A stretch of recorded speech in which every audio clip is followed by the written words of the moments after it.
You're listening to the Broken Havoc podcast on YouTube, where we discuss everything in and outside of the squared circle.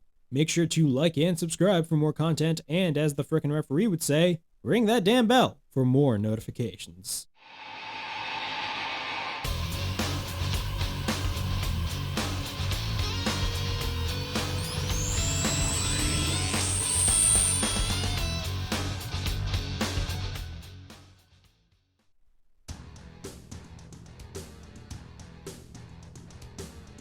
What's up, everybody? It is Broken Havoc here on the Broken Havoc podcast, here to review Friday Night SmackDown from February 4th, 2022.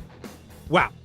What are my thoughts on this edition of SmackDown, this week's edition of the show? The show was not good. I did not enjoy the show whatsoever. There's a lot of things to unpack here with SmackDown this week.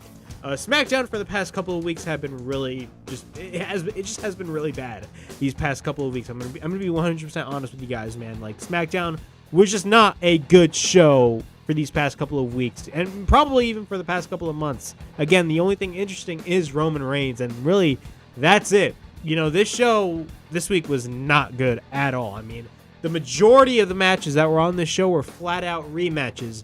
REMATCHAMANIA, once again, is running wild on SmackDown.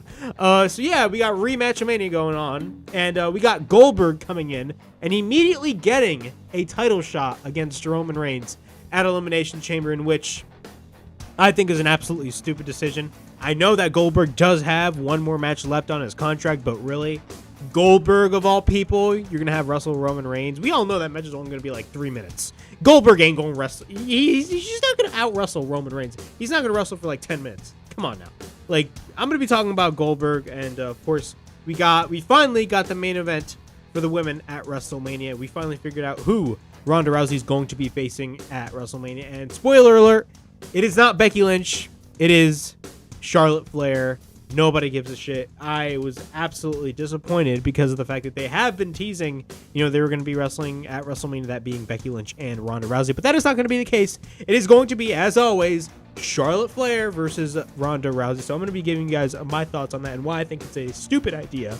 But I'm going to be talking about that right here on the SmackDown review. But before I get on with this review, make sure to like, comment, and subscribe right here on the Broken Havoc podcast on YouTube. And make sure to watch all of the content that I have uploaded. I have my Rampage review already up on the channel. This is going to be uploaded right after the Rampage review as well. I got Old School Showcase Episode 3, where I discuss WWE Vengeance 2006, so give that a watch as well. Next week, for Old School Showcase, I'm going to be reviewing TNA Victory Road 2004, which was TNA's first monthly pay-per-view, so that is going to be awesome as well. I'm really excited to talk about that.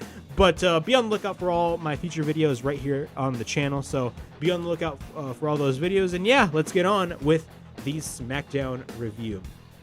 So SmackDown starts off with Roman Reigns, Paul Heyman, and the Usos. Of course, Paul Heyman turned on Brock Lesnar at the Royal Rumble, causing Brock Lesnar the WWE title, and of course now Bobby Lashley is the new champion. But we figured out this past Monday on Raw that Brock Lesnar is going to be entering himself in the Elimination Chamber. Now, I did state before that, it kind of makes sense considering the fact that Brock Lesnar is a free agent, but only if the scenario was different and the WWE title was not on the line at the Elimination Chamber, and instead it was somewhat of a qualifying match to face Bobby Lashley at WrestleMania. It would have made much more sense, but WWE did the other thing. Just did everything completely ass backwards and had the WWE title on the line inside the Elimination Chamber. So Brock Lesnar is going to be one of the guys that's going to be in the match. A lot of people are advocating for guys like either Riddle to win the match or AJ Styles to win the match. Riddle is probably like the least of those three choices. AJ Styles would be an awesome pick to win the match, but really, let's be honest, the most predictable thing that's going to happen is Brock Lesnar is going to be winning again the WWE Championship against Bobby Lashley. So Bobby Lashley is going to have a short title run, and it's going to be like WCW in 2000, where the world title is playing hot potato with itself. But yeah, I'm going to be talking. Roman Reigns and the Bloodline kick off SmackDown. Paul Heyman introduces himself and cuts a really good promo talking about Brock Lesnar. This is a fantastic promo by Paul Heyman. Again, this was like the only good thing on the show, man. This was like, honestly, like, it's a shame that, Roman Reigns is like the only good thing on SmackDown, and like everything else on SmackDown is just pure garbage, man. Like, The majority of the show is just like flat out filler. Like, you do not care about what's going on the show. But Paul Heyman introduces himself, says that he is here to serve as special counsel to your tribal chief. He says the reigning, defending Universal Champion Roman Reigns. They bothered to come here tonight to acknowledge what happened. There's no plot, no conspiracy. This was not done to make Brock Lesnar look like a fool. On December 17th, he acknowledged that he made the biggest mistake in his career. He told the head of the table that he needed to be protected from Brock Lesnar. He got fired and got Superman punched right in the face. He says that he deserved every bit of it. Then he seized the moment and got Lesnar into an unscheduled fatal four-way match, and Brock Lesnar became the WWE Champion. Of course, those were the events that unfolded at day one because of the fact that Roman Reigns unfortunately got tested positive from COVID-19. Then Lesnar makes the decision to go to SmackDown. Brock Lesnar looks stupid in challenging Roman Reigns and having the match be champion versus champion, and he's screwed with the tribal chief. Then they get to the Royal Rumble.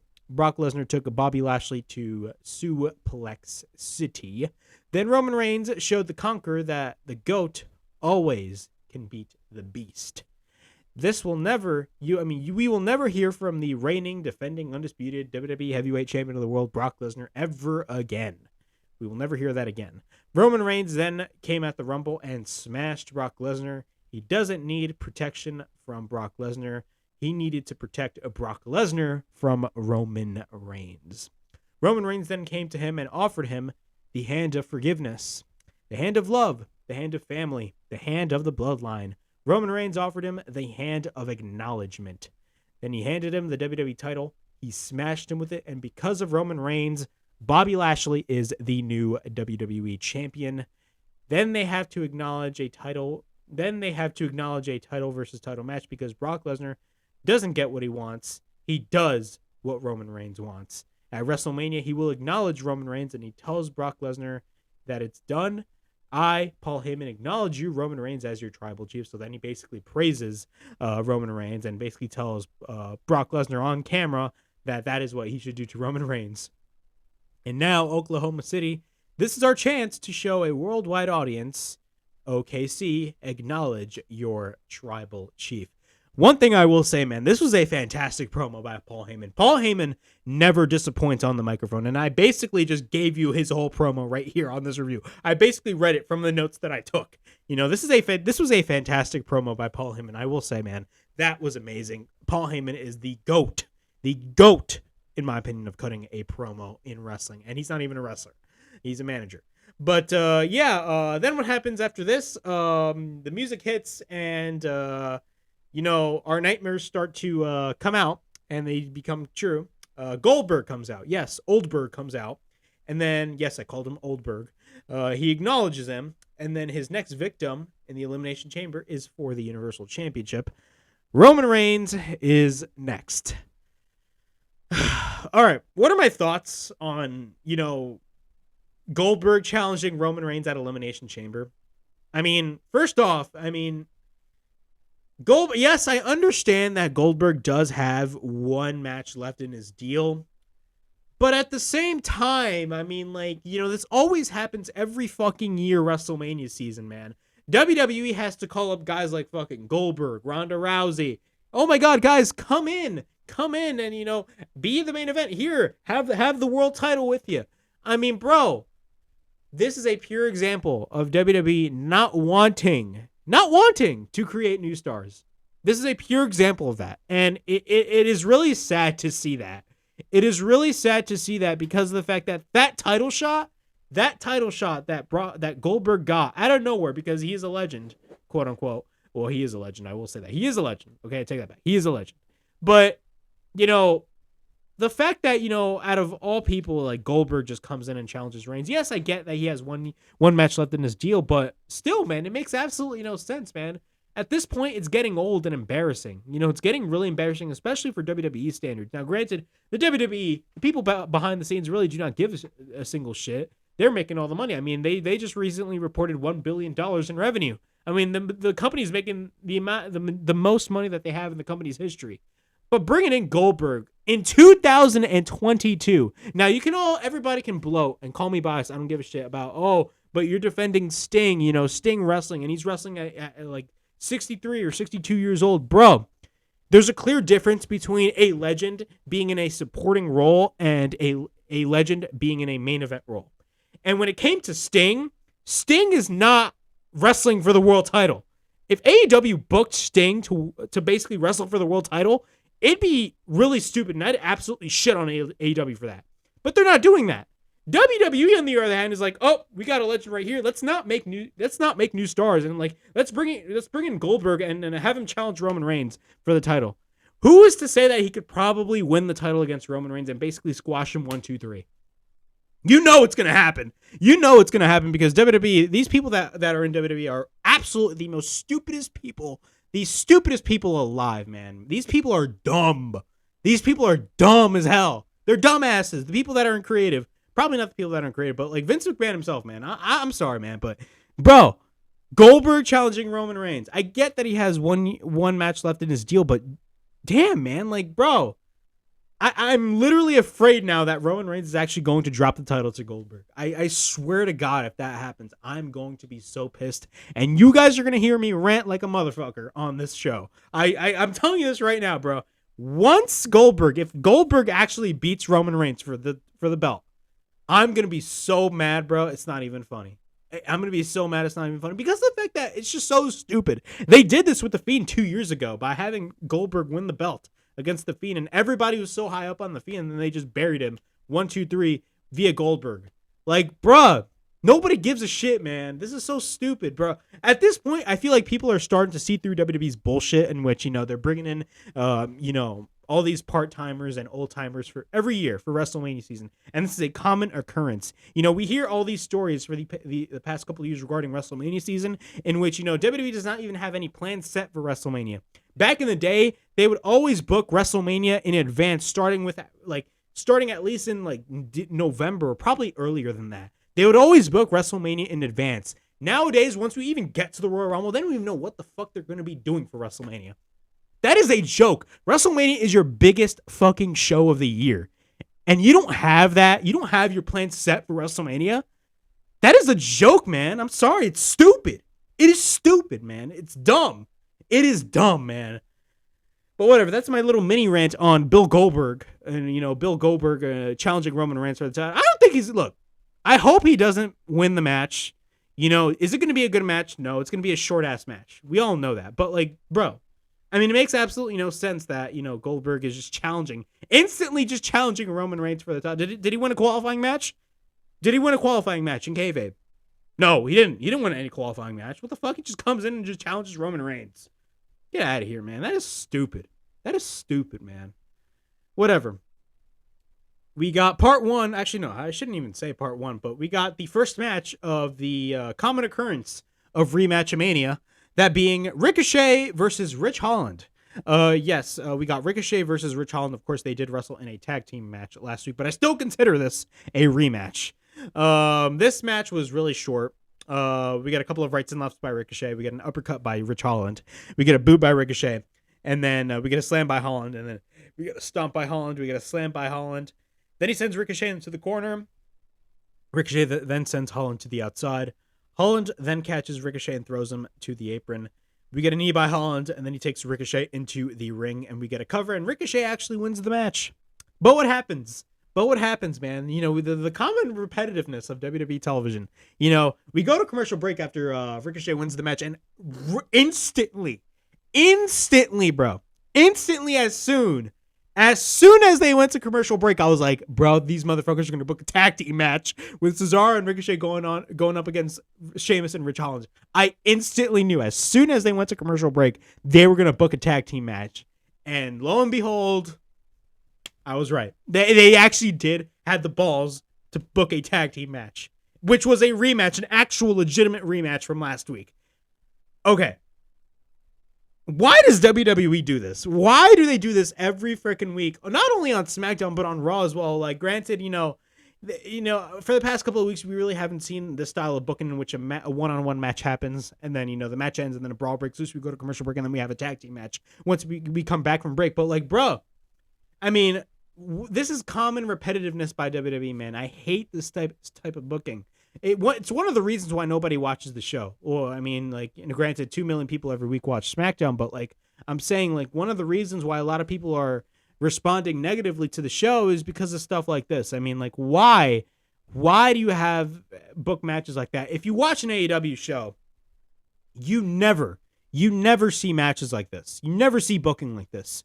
Almost the majority, most of them. Now, granted, some of the matches that you see on television, especially on Rampage, are not as important as AEW seems them to be.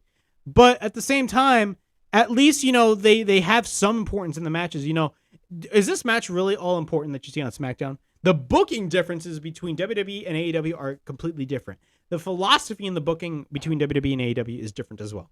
I mean, like, AEW does not book DQs and rematches every now. Granted, this week on Rampage, they did book a DQ. They did have a DQ finish between Mercedes Martinez and Thunder Rosa, which on my Rampage review, I even said it was a stupid decision on AEW's part to really have that match end in a DQ. But I mean, that is not like a common occurrence that you see every week, but still, I felt like I was watching WWE when I saw a DQ finish on AEW Rampage. But we're talking about WWE here. WWE does this type of booking all the time when it comes to the, a singles match transforming itself to a tag team match. If this were real, instantly people will call them out for it. I'm sorry. Like, this is dumb. But we get the tag team match. We get a backbreaker by Sheamus. We get an elbow by Rich Holland. Holland is a legal man. He works on Cesaro. Sheamus tags in. Ricochet tags in. We get a clothesline by Ricochet. Then we get a crossbody by Ricochet. Then we get a moonsault by Ricochet on Sheamus. Then we get a cover and a near fall. We get a kick by Ricochet. Cesaro at this point tags in. Ricochet misses a crossbody. Holland then goes for the shoulder tackle. Sheamus rolls up. We get a near fall. We get an uppercut by Cesaro. And then we get a drop kick by Cesaro. Cesaro goes to the top. He superplexes Sheamus. Holland then goes for the blind tag. He plants him to the mat. We get a cover. Sheamus and Rich Holland win this match. Do I care? Absolutely not. It's a joke. Jimmy Uso versus Eric of the Viking Raiders. This was a pretty short match, but Jimmy went over. We get a suplex by Eric on Jimmy. Then Eric plants Jimmy to the match. We get a cover and a near fall. Jimmy then picks up Eric, but then Eric escapes. Eric then goes for a kick. Eric goes to the top. Jay then tries to get involved, but then Ivar tries to go for a crossbody, but then he misses. We get a super kick by Jimmy, but then Jimmy goes to the top. Then Jimmy hits an Uso splash, and then we got to cover it, and Jimmy Uso beats Eric in this short one-on-one match. Do I care? No. REMATCHAMANIA is still running wild with Aliyah versus Natalya for like the 100th time. I mean, I'm tired of seeing this stupid storyline and stupid match happen, man. Like, this whole thing with Aliyah, like, being the fat... first off, not even Aliyah. Natalya, of all people, like... And it's not Natalya's fault. It's not Natalya's fault. It's WWE creative, man. Like, the best you got for Natalya is having her have 3 Guinness World Records. Does anybody really give a shit about that? No. It's stupid. It's an absolutely stupid storyline that they put Natalya in. And, one of my biggest problems, especially with current WWE, is that you have some of these women's wrestlers like Naomi, Natalya, Tamina, and granted, I'm not the biggest Tamina fan, but she's there, and they have been there for years, since, like, Natalya has been in the WWE since 2008. Naomi has been there since, like, the early 2010s. Same as Tamina. And they still haven't reinvented themselves, like, especially Natalya. Now, granted, Naomi did reinvent herself in 2016, but 2016 was like over 5 years ago, man. Like, bruh, I always say on my SmackDown reviews that Naomi always, like, she really needs to join the Bloodline. WWE really needs to make that decision, but they don't. And Natalya, I mean, like, Natalya, in my opinion, it's not Natalya's fault. She's grown stale on television, and, I'm just, it's not really interesting. And, they really need to reinvent Natalya. And, this is not the way to do it. Guinness World Records with Natalya? Absolutely not. It's so stupid. And don't even get me started with Aliyah. I did a whole rant on Aliyah, being the fastest win in WWE history, whatever. It was an absolutely stupid idea by WWE. Really dumb. But both lock up. We got a roll up by Aliyah. We got a near fall. We get repeated stomps by Aliyah. We got a sunset flip. We got a near fall. Aliyah then sends Natalya to the corner. We get a right forearm by Aliyah. Then she hits a Hurricane Rana. Then we got a takedown by Aliyah. We get repeated rights. We got a running bulldog by Aliyah. We got a cover into near fall.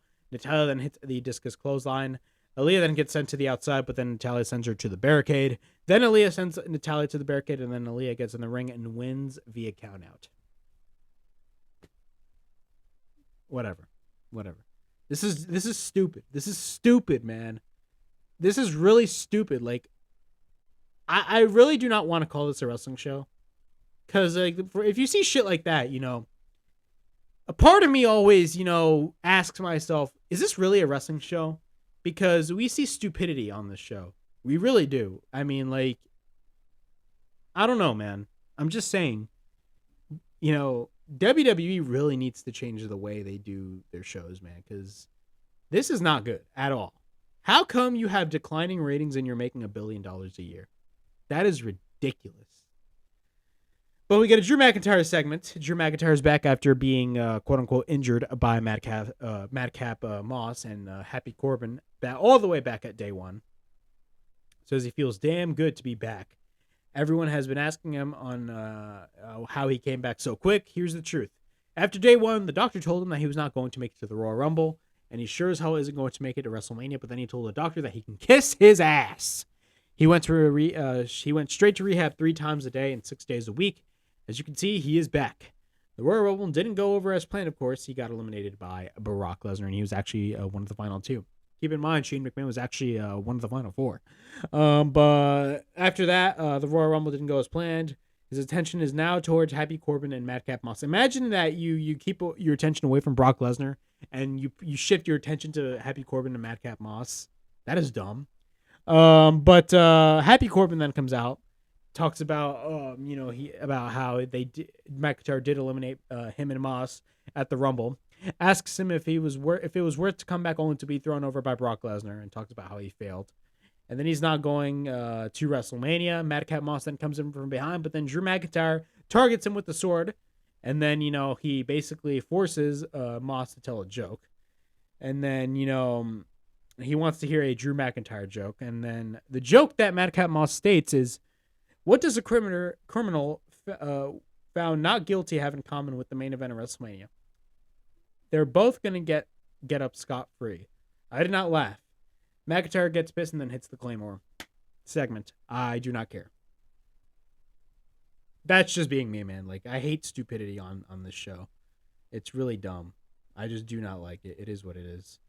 But yeah, after that, we got Shinsuke Nakamura versus Jinder Mahal, another match that I really just do not care about. I mean, again, with the WWE, especially on SmackDown these past couple of weeks, man, SmackDown has been garbage.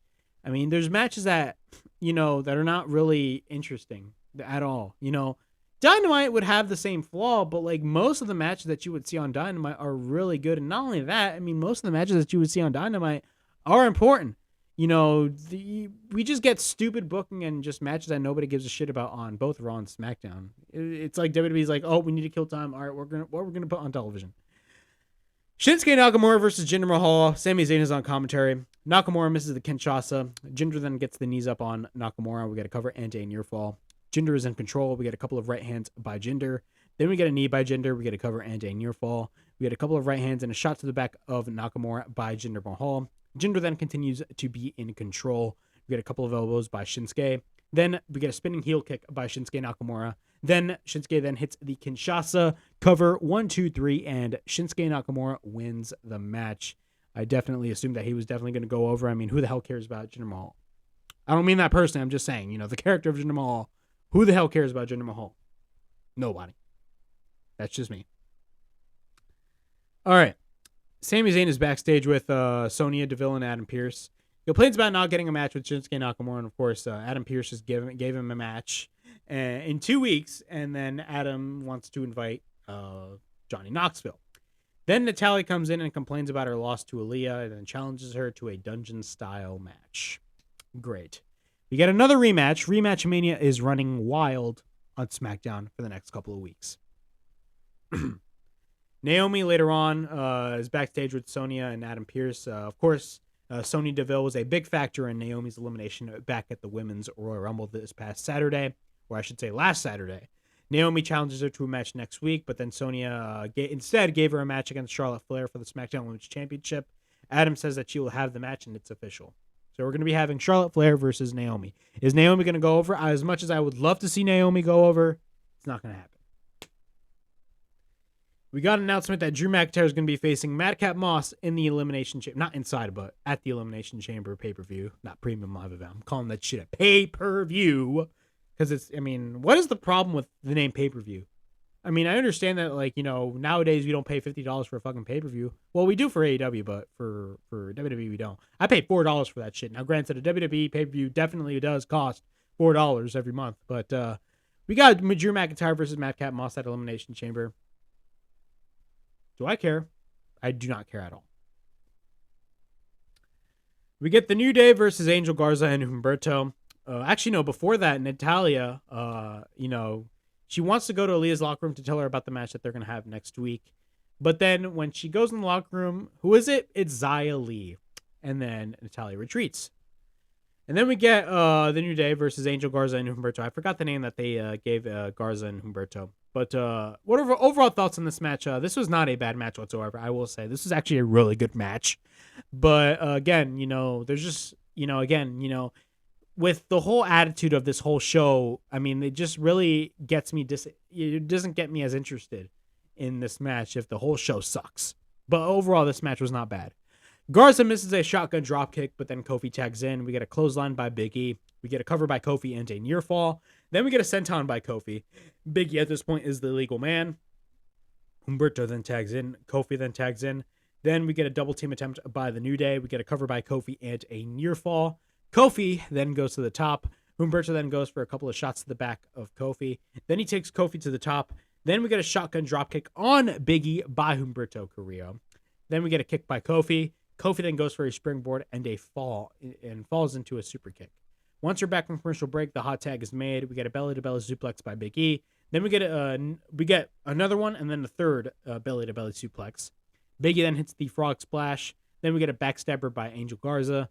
Then we get a Uranagi by Big E in the corner. Kofi then tags in. Kofi then goes Kofi with the double team. Then we get a cover engineer fall. Big E then runs into Humberto but misses. Then we get an inside cradle by Garza and a near fall. We get a boot by Garza. He misses the Trouble in Paradise, that being Kofi. But then we get a missile dropkick by Humberto. We get a cover into near fall. Kofi then goes for the double stomp, but then Kofi hits a splash, and Big E hits the big ending. We get a cover, and the New Day beat Los Lotharios. I think that's what their name is. But yeah, the New Day go over as expected. In the final segment for SmackDown, Sonya Deville and Charlotte Flair are in the ring. Becky Lynch, Charlotte basically assumes that Ronda chose Becky Lynch. And, you know, I at this point I was like, oh my God, yes, finally we're going to be getting Becky Lynch versus Ronda Rousey one-on-one. But that is not the case. Charlotte proceeds to put herself over and, you know, wants her opponent for WrestleMania. But what happens? Ronda Rousey comes out and, you know, Ronda Rousey cuts a promo. You know, Ronda calls her not special, all that stuff. And then she says that she will see her at WrestleMania. So it's official.